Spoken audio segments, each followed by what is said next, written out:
அனைத்து மாணவர்களுக்கும் அஸ்ஸலாமு அலைக்கும் வணக்கம். ஓகே, நாங்கள் மூன்றாவது யூனிட் பார்த்து கொண்டிருக்கோம். மின் உற்பத்தி சம்பந்தமாக பார்த்து கொண்டிருக்கோம். இதில் நீங்கள் ஆரம்பத்தில் மின் உற்பத்தி, அதாவது மின்னை நாங்கள் உற்பத்தி செய்யறது, மின் என்று சொல்லும்போது பவர், கரண்ட். ஸோ அப்போ அதை நாங்கள் உற்பத்தி செய்யறதுக்காக வேண்டி நிறைய மின் முதல்கள் என்ன செய்கிறோம், பயன்படுத்துகிறோம். இப்படி பயன்படுத்தி நாங்கள் மின்னை உற்பத்தி செய்கின்ற பொழுதுதான் எங்களால் என்ன செய்ய இயலும் அப்படின்னு கேட்டால், ஒரு பொருளை, அதாவது மின்னில் இயங்கக்கூடிய, இப்போ அதிகமான பொருட்கள் வந்துட்டு இப்படி மின்னில் இயங்கக்கூடியதான் உருவாக்கப்படுது. ஸோ அந்த மின்னால் உருவாக்கப்படுற பொருட்களை நாங்கள் இயக்கணுமாக இருந்தால் கட்டாயம் நாங்கள் என்ன செய்யணும், மின்னை உற்பத்தி செய்யணும். ஸோ அந்த மின்னை உற்பத்தி செய்யறதுக்காக அதிகமான மின் முதல்கள் என்ன செய்யுது, பயன்படுத்தப்படுறது நாங்கள் பார்த்துருந்தோம். அதிகமான மின் முதல்கள் என்ன செய்ய பயன்படுத்தப்படுது, சூரிய படல், மின்கலங்கள். இல்லை பொதுவாக அதிகமான இடங்களில் பயன்படுத்தப்படுறது என்ன அப்படின்னு கேட்டால் மின்கலங்கள். இது என்ன செய்யும், மின்னை உற்பத்தி செய்யும். எப்படி நாங்கள் மின்னை உற்பத்தி செஞ்சதுக்கு பின்னால அதை ஒரு பொருளுக்கு நாங்கள் அனுப்பணுமாக இருந்தால், ஏதாவது ஒரு பொருளுக்கு நாங்கள் அனுப்பணுமாக இருந்தால் நமக்கு ஒரு மின் சுற்று ஒன்று என்ன செய்யப்படும், தேவைப்படும். இப்போ உதாரணம், ஒரு காரை நீங்கள் எடுத்தீங்கன்னு சொன்னால், காரை முன்னுக்கு இந்த என்ஜின் செக் பண்ணுவாங்க. ஸோ அதை நீங்கள் திறந்து பார்க்கக்குள்ள உங்களுக்கு விளங்கும் காரை பேட்டரி, சரியா, காரை பேட்டரி இருக்கும். இந்த காரை பேட்டரியில இருந்து ஒரு வயர் என்ன செய்யும், 2 வயர் வரும். அந்த 2 வயரு தான் என்ன செய்யும் சொன்னால், காரில் இயங்குறதுக்கு தேவையான எல்லா பொருட்களையும், அந்த லைட், வேலை செய்யக்கூடிய லைட்டாக இருக்கட்டும், இப்படி எது இயங்குறமாக இருந்தாலும் அது எல்லாத்துக்குமே அந்த காரை பேட்டரியில இருந்து என்ன செய்யும், அந்த மின் சுற்று போய்கொண்டு இருக்கும். ஸோ அப்படி நாங்கள் அந்த ஒரு பேட்டரியை, அதாவது ஒரு மின் முதலை, எந்த ஒரு மின் முதலாக இருந்தாலும் சரி, அந்த மின் முதலை நாங்கள் இப்படி என்னது அந்த வயர்களை பயன்படுத்தி, அந்த கம்பிகளை பயன்படுத்தி என்ன செய்யறது, ஒரு தேவையான பொருட்களோட இணைக்கக்கூடிய அந்த சுற்றை நாங்கள் சொல்லுவோம் மின் சுற்றுன்னு என்ன செய்யறோம், சொல்லிக்கிறோம். இந்த மின் சுற்றுல நாங்கள் ஒவ்வொரு பொருட்களையும் வந்துட்டு குறிச்சு காட்டுறதுக்கு வேண்டி என்ன செய்யுது, சில குறியீடுகள் காணப்படுது. இதில் நாங்கள் இப்போ மின்காலம் படிக்கிறதால இந்த மின்காலத்தை குறிச்சு காட்டுறதுக்கு என்ன செஞ்சிருந்தோம், இப்படி ஒரு குறியீடை பார்த்துருந்தோம். இதில் பிளஸ், பெரிச பிளஸ் என்னும், சின்னதை மைனஸ் சொல்லுவோம். சரி, இறுதியாக நாங்கள் ஒரு மின்கலத்தை எவ்வாறு உருவாக்கலாம்ங்கிற ஒரு செயற்பாட்டில் ஒரு எளிய மின்கலம் ஒன்றை எவ்வாறு நாங்கள் உருவாக்கி கொள்ளலாம் என்ற சம்பந்தமாக என்ன செஞ்சிருந்தோம், பார்த்துருந்தோம். ஒரு எளிய மின்கலத்தை நாங்கள் எவ்வாறு உருவாக்கலாம் என்று சொல்லக்கூடிய ஒரு விஷயத்தை பார்த்துருந்தோம். ஸோ எளிய மின்கலம் கொண்டு உருவாக்கணுமா இருந்தாலும், இல்லை எப்படிப்பட்ட ஒரு மின்கலத்தை உருவாக்கணுமா இருந்தாலும் நமக்கு ஒரு அமிலம் ஒன்று என்ன செய்யும், தேவைப்படும். இதில் நாங்கள் பொதுவாக சல்பூரிக் அமிலம், உங்களுக்கு தெரியாத வேர்ட்ஸுகள், உங்களுக்கு நோட்ஸில் உங்களுக்கு தெரியாத வேர்ட்ஸுகள் உங்களோட புக்கில் இருக்கும். புக் இல்லாதாக என்ன செய்யலாம், பிடிஎஃப் ஃபைல் அனுப்பிக்க, உங்களுக்கு குரூப்பில் அனுப்பிக்க புக்கு. ஸோ அந்த புக்கு நீங்கள் என்ன செய்யலாம், பார்க்கலாம். இல்லைன்னா சில வேர்ட்ஸ் எல்லாம் இந்த போர்டில் எழுவு. ஸோ நீங்கள் அதையும் என்ன செய்யலாம், பார்த்துக்கொள்ளலாம். நோட்ஸில் ஏதோ பிளவிடாமல் எழுதிக்கொள்ளுங்க. சல்பூரிக் அமிலம்.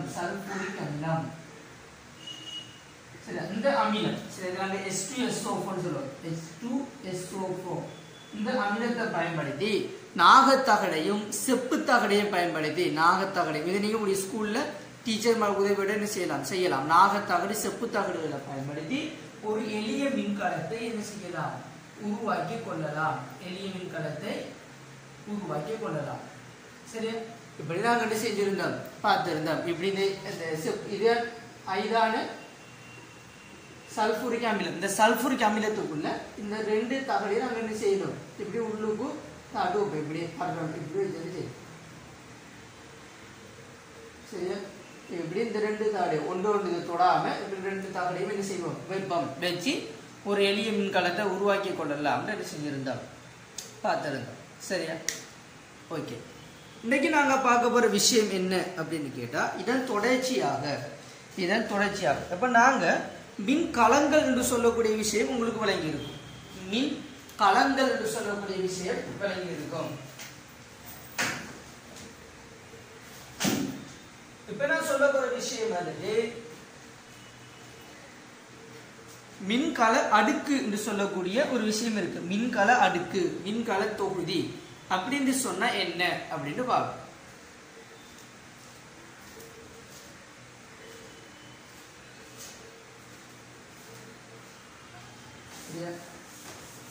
ஒரு மின்கலத்திலிருந்து மின்கல தொகுதியை எப்படி உருவாக்கலாம் அப்படின்னு பார்ப்போம். சரியா?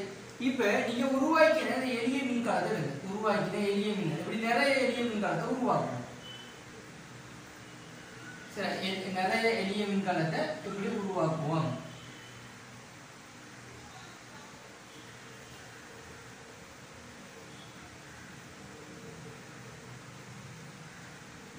சரியா? நீங்க நோட்ஸ் ஒளியா இருக்கு. ஸோ இந்த ஒளியில இருக்கிற இதே மாதிரி ஒரு படம் தான் இங்கே எழுதியிருக்கேன். இதே மாதிரி ஒரு படம் தான் இங்கே எழுதியிருக்கேன். ஸோ இது ஒரு எளிய மின்கலம். எளிய மின்கலம் உங்களுக்கு தெரியும். இப்போ இது வந்துட்டு நாகத்தகடு. இது வந்து நாகத்தகடா இருந்தால் இது செப்பு தகடாக இருக்கும். இதான் ஒரு எளிய மின்கலம். இதே மாதிரி கிட்டத்தட்ட ஒரு 3 எளிய மின்கலம் என்ன செய்வோம்? உருவாக்கிடுவோம். அந்த ஒரு 3 உருவாக்கிடுவோம். இதுல இது நாகத்தகடு,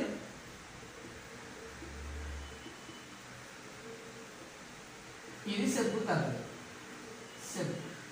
அதே மாதிரி இதுவும் ஒரு எளிய மின்கலம். இது நாகம், இது செப்பு.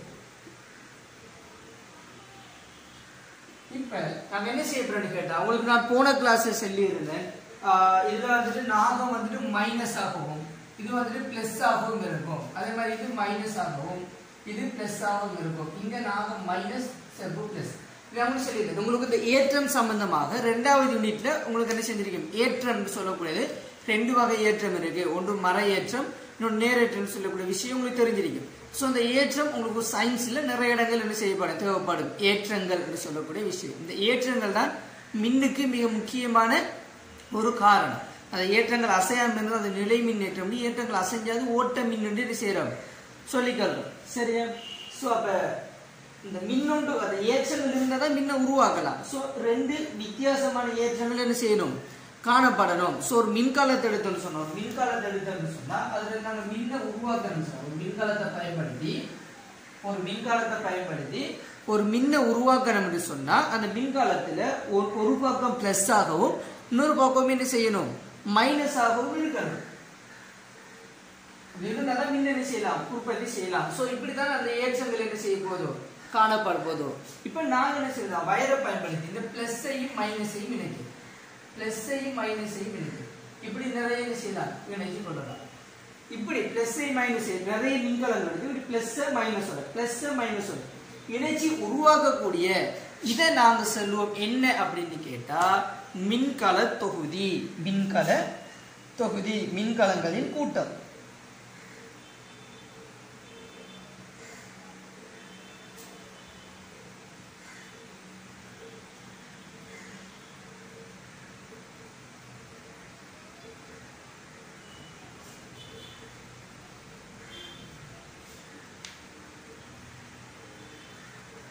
சரியா?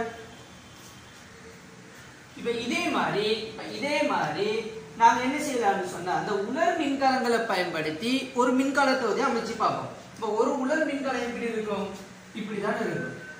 இந்த உலர் மின்கலம் சொல்றது கடையில வாங்கக்கூடியதுதான். இது பிளஸ், இது மைனஸ். நீங்க எடுத்து பார்க்கலாம் பிளஸ் மைனஸ். சோ இப்படி நிறைய மின்கலங்கள் நான் இணைச்சாரு. Plus minus, plus minus plus ஓட இணைக்கணும். இது மைனஸ், இது பிளஸ், மைனஸ் பிளஸ் ஓட இணைக்கணும்.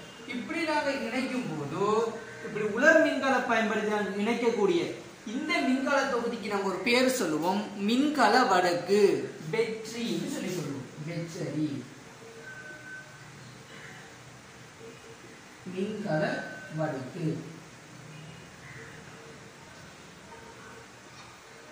சரியா? சோ இப்படி எளிய மின்கலங்களை பயன்படுத்தி நாங்க அமைக்கக்கூடிய நிறைய மின்கலங்களை பிளஸ் மைனஸோட இணைக்கக்கூடிய இதை நாங்க சொல்லுவோம் மின்கல தொகுதி சொல்லுவோம்.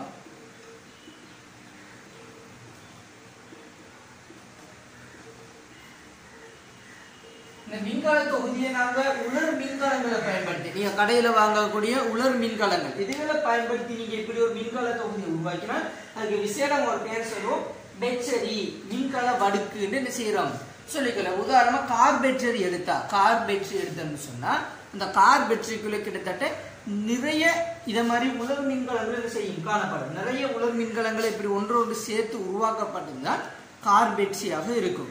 சரியா?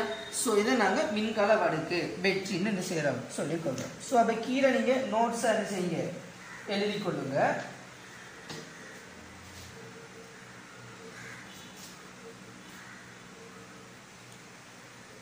எளிய மின்கலங்களை பயன்படுத்தி நீங்க எளிய நோட்ஸ் தொடர்ச்சி எழுதலாம். எளிய அல்லடி தலைப்பு போட்டுக்கொள்ளுங்க.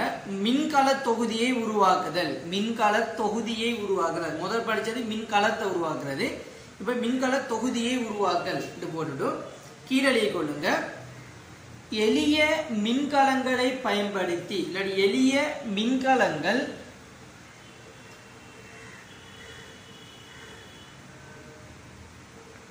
பல கூட்டமாக இணைக்கப்பட்ட தொகுதி.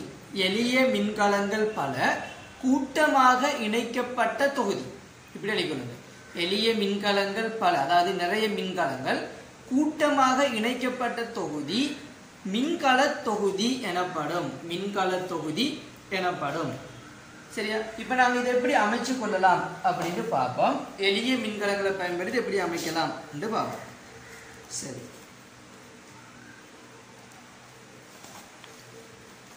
அப்போ கீழே எழுதி கொள்ளுங்க. முதல்ல நோட்ஸ் போட்டு எழுதி கொள்ளுங்க. முதல்ல ஸ்டெப் போட்டு எழுதி கொள்ளுங்க. அதாவது ஒரு எளிய மின்கல தொகுதி நாங்கள் உருவாக்குறதுக்கான ஸ்டெப் எழுதி கொள்ளுங்க. என்ன? 3 அல்லது 4 எளிய மின்கலங்களை உருவாக்குக. 3 அல்லது 4 எளிய மின்கலங்களை உருவாக்குக. ஸோ உங்களுக்கு தெரியும் மின்கலங்களை உருவாக்குற முறை ஒரு சின்ன ஒரு முகவைக்குள்ள சொல்றது அதுக்குள்ள நாகத்தகடு செப்பு தகடு வச்சு உருவாக்குறது. ஸோ இப்படி ஒரு 3-4 எளிய மின்கலங்களை உருவாக்குக. ரெண்டாவது ஸ்டெப், மேல எழுதிப்பீங்க மின்கல தொகுதினா என்னென்னு எழுதிக்கீங்க. இப்ப நாம அந்த மின்கல தொகுதியை உருவாக்குற முறையை எழுதுகிறோம். அவர் 3-4 உருவாக்குக. சரி, ரெண்டாவது எழுதி கொள்ளுங்க. கம்பிகளை பயன்படுத்தி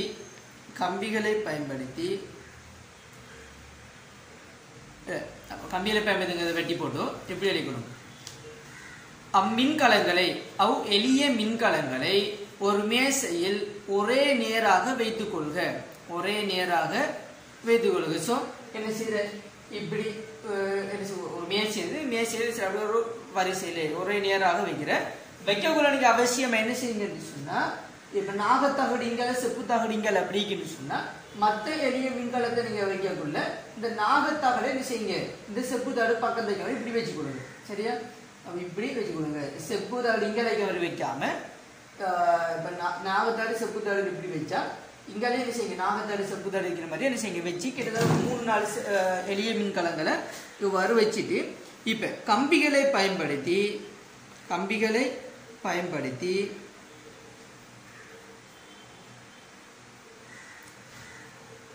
செப்புத்தகடை அடுத்துள்ள மின்கலத்தின் நாகத்தகட்டுடன் இணைக்க. கம்பிகளை பயன்படுத்தி செப்புத்தகடை அடுத்துள்ள எளிய மின்கலத்தின் நாகத்தகட்டுடன் இணைக்க. அதாவது இப்ப இந்த எளிய மின்கலத்துல செப்புத்தகடை அதுக்கு பக்கத்துல இருக்கிற எளிய மின்கலத்தை நாகத்தகடு இணைக்கிறது. இதுல செப்புத்தகடை அது பக்கத்துல இருக்கிற நாகத்தோடு இணைக்கிறது. இதுல செப்பு பக்கத்துல இங்க எதுவுமே இல்லை. நீங்க 3 பயன்படுத்தி 3 தான் பயன்படுத்தி சொன்னா இங்க இணைக்கணும் இல்லை. ஸோ அது இது வந்து சுயாதீனமாக இருக்கும், இதோட இணைக்கப்படாமல் இருக்கும். அதேபோல் இந்த கம்பியும் என்ன செய்யும், இதோடையும் இணைக்கப்படாமல் இருக்கும். இப்படி இணைக்கப்படாத இந்த முடியை நீங்க ஏ என்றும் இந்த முடியை பி என்றும் புரிஞ்சு கொடுங்க. சரியா? ஓகே. அப்ப இதுவரை கிடைக்கீங்க நாகத்தகடை செப்புத்தகடை அடுத்துள்ள மின்கலத்தின் நாகத்தகடுகளுடன் இணைத்து கொள்க. சரியா? இப்படி இணைச்சிங்கன்னு சொன்னா உங்களுக்கு ஒரு எளிய மின்கலம் என்ன செஞ்சிடும், ஒரு மின்கல தொகுதி கிடைச்சிடும். ஸோ அதுக்கு இந்த பாடத்துக்கு இடிக்கும். சரியா? இது ஒரு எளிய மின்கலம். ஸோ இங்கே நாகத்தாடு செப்புத்தாடு என்று வரும். ஸோ இந்த இதுல பிளஸ் மைனஸ் இதை இதோட இப்படி நினைக்கிறேன். இது சுயாதீனமா இருக்கும், இதுவும் சுயாதீனம் வரைக்கும். இந்த முனை நாங்க ஏ முன்னு சொல்றோம், இந்த முனை நாங்க பி முன்னு என்ன செய்யறோம் சொல்லிக் கொள்றோம். இது ஏ முனை, இது பி முனை, இது சுயாதீனமா இருக்கு. அதாவது இது எந்த ஒரு எளிய மின்கலத்தையும் இணைக்கப்படாம இருக்கு, என பக்கத்துல இல்லை. அதே மாதிரி இங்க இந்த நாகத்தகடு என்ன செய்யுது, சுயாதீனமாக இருக்கு, இதோடையும் இணைக்கப்படாம இருக்கு. சரியா? இப்படி புரிச்சு கொள்ளுங்க.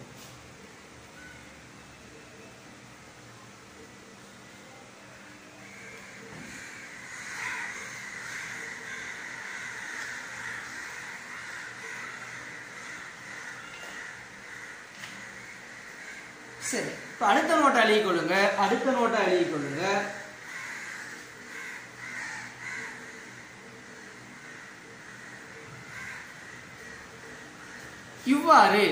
இவ்வாறு உலர் மின்கலங்களை பயன்படுத்தி அடுத்த நோட், இவ்வாறு உலர் மின்கலங்களை பயன்படுத்தி அமைக்கப்படும் மின்கல தொகுதி மின்கல அடுக்கு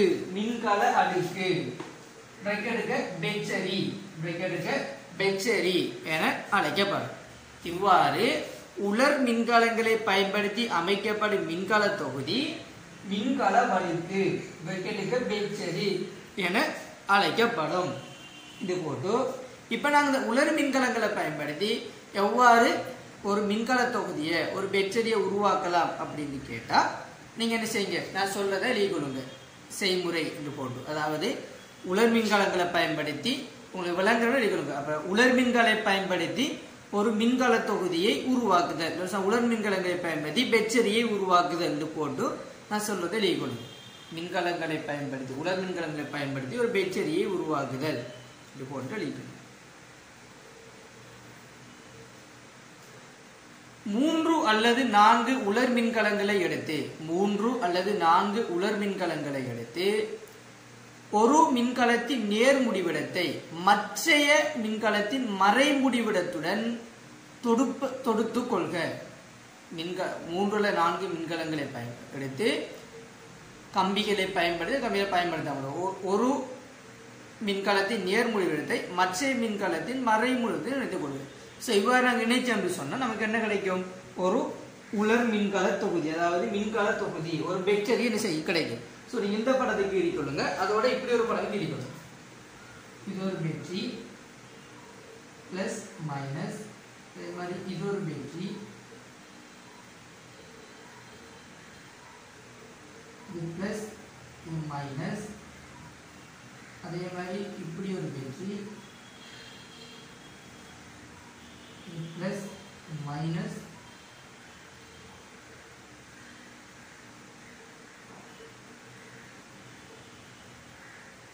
பிளஸ் இது மைனஸ்.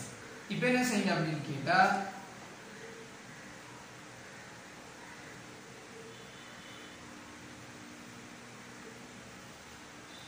A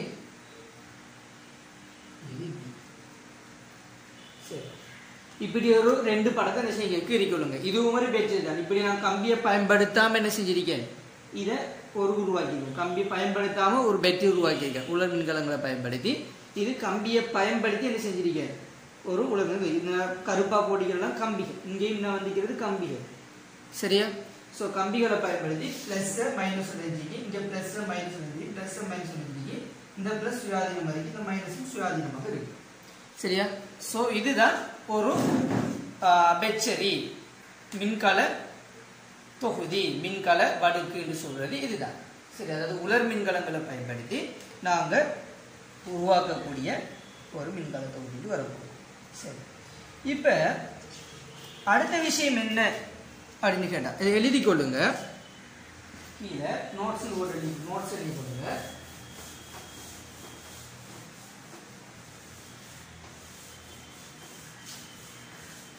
நீங்க வீடியோவை ஸ்டாப் பண்ணி என்ன சில எழுதிக்கொள்ளலாம். படங்கிறவங்களுக்கு ஒரு டைம் கிடைக்கலன்னு சொன்னா ஸ்டாப் பண்ணி எழுதிக்கொள்ளலாம். இப்போ நமக்கு டைம் தந்து அப்படியே போகக்குள்ள வீடியோ தான் நீளமாக போகும், 1 மணி நேரம் அப்படின்னு வீடியோ வரக்குள்ள கன்வெர்ட் பண்ணுறது, அடுத்து யூடியூப்ல அப்லோட் பண்ணுறது கஷ்டம். உங்களுக்கும் பார்க்குறதுக்கு ஒரு என்ன செய்யும், சோம்பல் தனம் கொண்டு வரும். ஸோ வீடியோவை நாங்கள் குறுக்குறதால வேகமாக கொஞ்சம் அழிப்பேன். ஸோ நோட்ஸ் எல்லாம் டைம் இல்லைன்னு சொன்னால் நீங்கள் ஸ்டாப் பண்ணி என்ன செய்யுங்க, நோட்ஸை எழுதி கொண்டு போங்க. சரியா? ஓகே, அப்போ உங்களுக்கு ஒரு மின்கல தொகுதி எவ்வாறு அமைக்கலாம்ங்கிறது விளங்கி இருக்கும். இப்போ நான் பார்க்க போகிற அடுத்த விஷயம், இதை நீங்கள் சும்மா செஞ்சு பார்க்கலாம். உதாரணமாக நான் சொல்கிற மாதிரி ஒரு மின்கலத்தை எடுத்துட்டு கம்பிகளை பயன்படுத்தி ஒரு மின்கலத்தை எடுத்து கம்பிகளை பயன்படுத்தி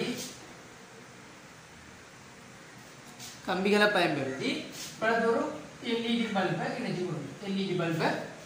இணைச்சு கொள்ளுங்க. அதே மாதிரி இதை மாதிரி நிறைய மின்கலங்களை பயன்படுத்தி மின்கல தொகுதியை உருவாக்கி கொள்ளுங்க.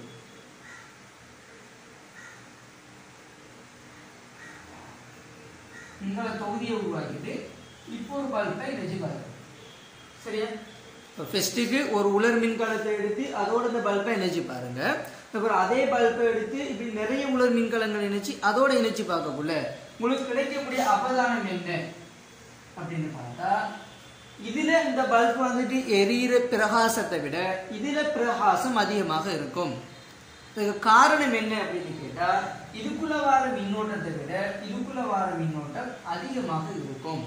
ஸோ இது வந்து நம்மளோட முடிவு என்ன அப்படின்னு கேட்டால், இப்படி நாங்கள் ஒரு உலர் மின்கலத்தை விட இந்த மின்கல தொகுதியில் எடுக்கப்படுற மின்னோட்டம் அதிகமாக இருக்கும். ஸோ கீழே நோட்ஸ் எழுதி கொள்ளுங்க. சரி, அதாவது ஒரு உலர் மின்கலத்தை பயன்படுத்த வர நிறைய மின்கலங்களை பயன்படுத்தி உருவாக்கப்பட்ட பேட்டரியிலிருந்து கிடைக்கக்கூடிய மின்னோட்டம் அதிகமாக இருக்கும். ஸோ நீங்க கீழே எழுதி கொள்ளுங்க. என்னன்னு கேட்டா, உலர் மின்கலத்தை விட மின்கல தொகுதியிலிருந்து பெறப்படும் மின்னோட்டம் ஒரு மின்கலத்தை விட, ஒரு உலர் மின்கலம் அல்லது எளிய மின்கலம் எப்படியோ, ஒரு மின்கலத்தை விட மின்கல தொகுதியிலிருந்து பெறப்படுகின்ற மின்னோட்டம் அதிகமானதாகும். நான் ஒன்றை பயன்படுத்தி நிறைய மின்கலங்களை பயன்படுத்தி உருவாக்குற மின்கல தொகுதியில் நமக்கு கிடைக்கிற மின்னோட்டம் வந்து எப்படியும் அதிகமானதாக இருக்கும். சரியா? ஓகே.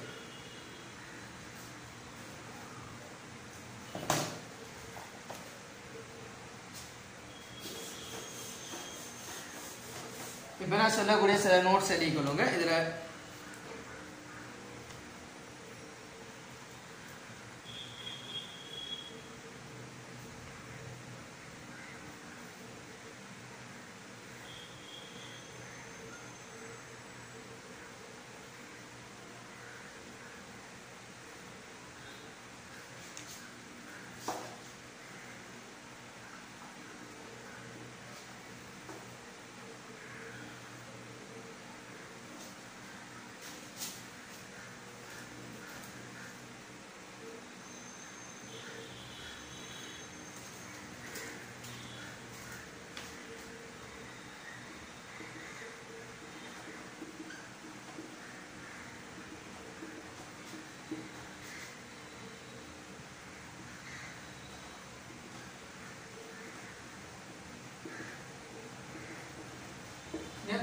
அடுத்த விஷயத்துக்கு போய் கொள்வோம். ஸோ இப்படி ஒரு பாக்ஸ் ஒன்று அடிச்சு கொள்ளுங்க. 3ஆ பிரிச்சு ஒரு பாக்ஸ் ஒன்று அடிச்சு கொள்ளுங்க. இந்த பாக்ஸில் முதலாவது எழுத வேண்டியது பெயர், மேல ஆக்கப்பட்ட பதார்த்தம், இது பயன்படும் சந்தர்ப்பம். இதுக்கு மேல இந்த பாக்ஸுக்கு மேல ஒரு தலைப்பு போட்டு கொடுங்க. மின்கலங்களின் வகைகள்,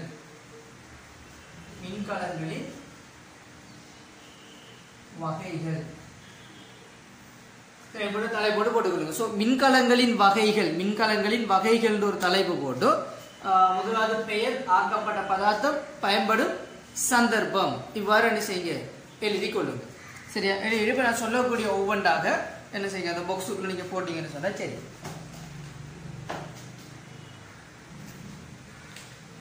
ஓகே, சரியா? ஸோ அப்போ முதலாவது எழுதி கொள்ளுங்க. முதலாவது மின்கலம் உலர் மின்கலம்.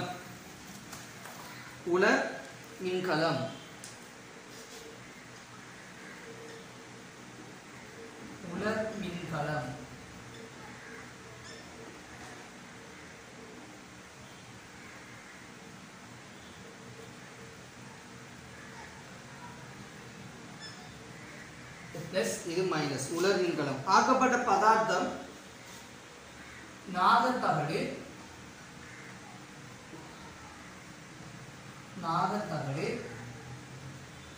கார்பன் கோல்,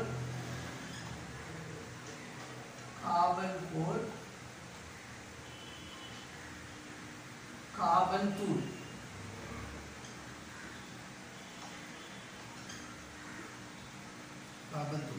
பயன்படுத்துகிற சந்தர்ப்பம் மின்சூல்,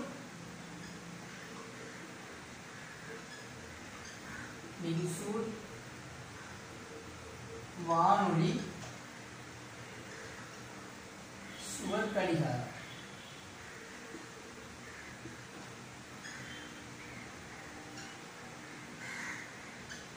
சரி, அதாவது உலர் மின்கலம். இந்த உலர் மின்கலம்ங்கிறது மின்கலங்கள் ஒரு வகையானது. அது வந்துட்டு என்னென்ன ரசாயன பதம் உங்களுக்கு தெரியும். நான் ஒரு மின்கலத்துல ஆரம்பத்துல சொல்லியிருந்தேன்.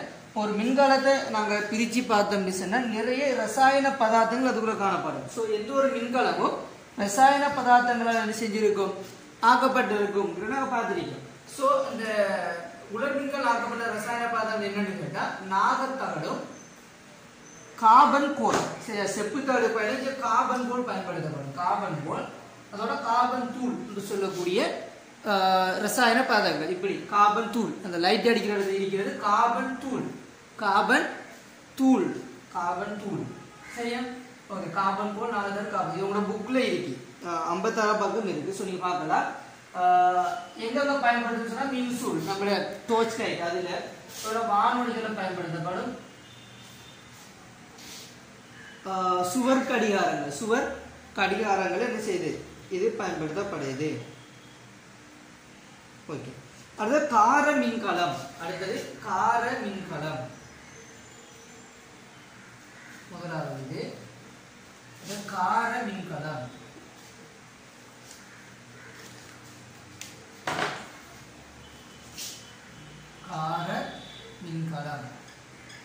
கார மின்கலத்துல என்னென்ன பதார்த்தங்கள் இருக்குன்னு கேட்டா நிக்கல் கட்மியம்.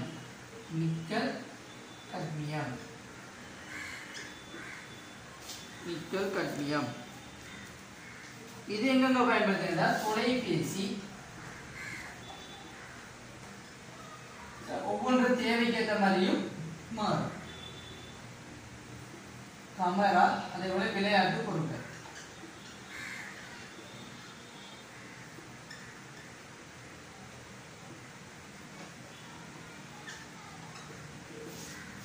சரியா. சோ இதெல்லாம் வந்து என்ன சொன்னா இப்ப ஒவ்வொரு தேவைக்கு ஏற்ப அதில் இருக்கக்கூடிய இந்த ரசாயன பதார்த்தங்கள் என்ன செய்யும் மாறும். இந்த ரசாயன பதார்த்தங்கள் மாறுறதால இந்த ஒவ்வொரு மின்கலங்களோட பெயர்களும் என்ன செய்யுது, மாற்றம் அடையுது. சோ இதோட வடிவம் இப்படிதான் இருக்கு.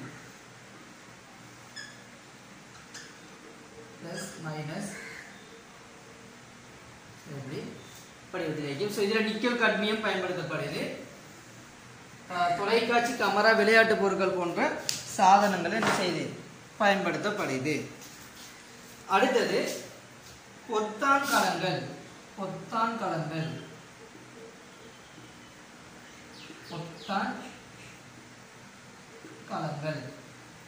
இது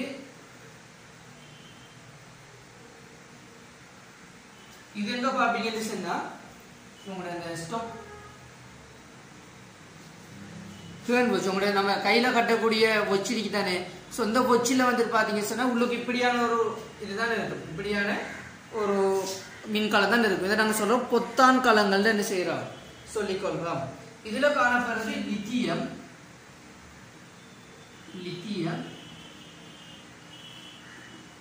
இரசம். லித்தியமும் இரசமும் காணப்படும். இது எங்க பயன்படுத்துவது கை கடிகாரம்.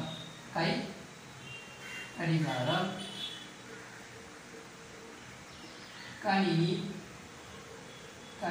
அதே போல கால்குலேட்டர்.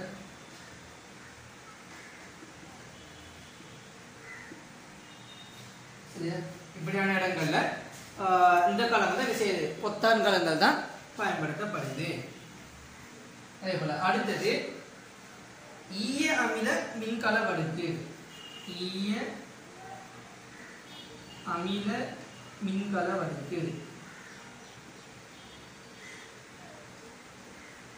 இதுல பயன்படுத்தப்படுறது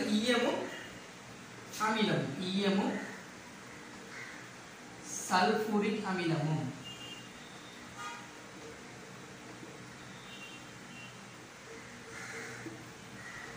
சரியா. இது எங்க பயன்படுத்த சொன்னா எல்லா வாகனங்களையும் என்ன செய்யுது பயன்படுத்தப்படுது.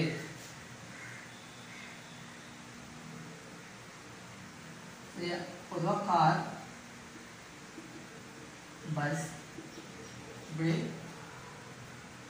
இதுல பயன்படுத்தப்படுது. அடுத்து வந்து உங்களுக்கு தெரியும் இந்த சில விளக்குகள் இருக்கு தானே, மின் விளக்குகள்.